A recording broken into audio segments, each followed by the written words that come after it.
We're just looking at this question here, which was confusing a few people. So the first question asks you the timber species and grade. And the timber species is Pinus radiata. The grade is one of three grades. So it's if it's really clean timber with no imperfections, then it's called clears. If it's got slight imperfections, then it's called dressing grade. And if it's got lots of imperfections, it's called merchant grade. So you can guess which grade we used. Timber treatment, for the timber used on the saw stall, there was no timber treatment. Fixings required. Fixings are the things that we use to hold things in place. So in our case on the saw stall, we used nails. So you might have used, there's a few different sizes of nails that got used on the saw stall.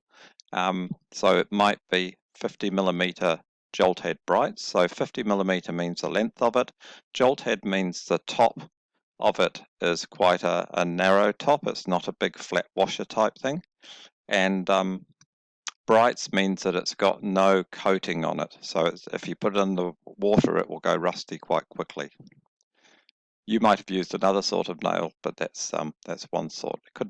You could have used a flathead nail. Flathead nail, as I said, is a flatter, wider top on it. Workmanship, standard of workmanship, quality of the constructed object. So you actually know the answer to this. It's just that some people struggle. What you've got to think about is what you were trying to achieve. What were you thinking you wanted to get right?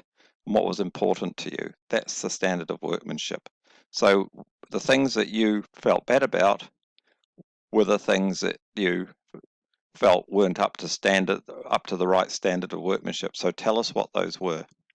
Finish requirements. So what did you do at the very end to make it presentable? What were the last things that you did or you were asked to do by the tutor? What did the tutor say that you could add to it to make it a better result? And you would also have been graded on the finish as well. Performance requirements. So what do you want that saw stall to do? We use the saw stall for putting things on. You might clamp a piece of wood to the saw stall and then cut it with the skill saw. Do you want the saw stall to wobble or to be stable so it doesn't wobble? Think about all the things that might be good as far as performance. Do you want the saw stall to break or bend when you put a large load on it? Think of all those what you want the saw stall to do, which is a little bit hard for you because you haven't used the saw stall much yet. Anyway, good luck with this question.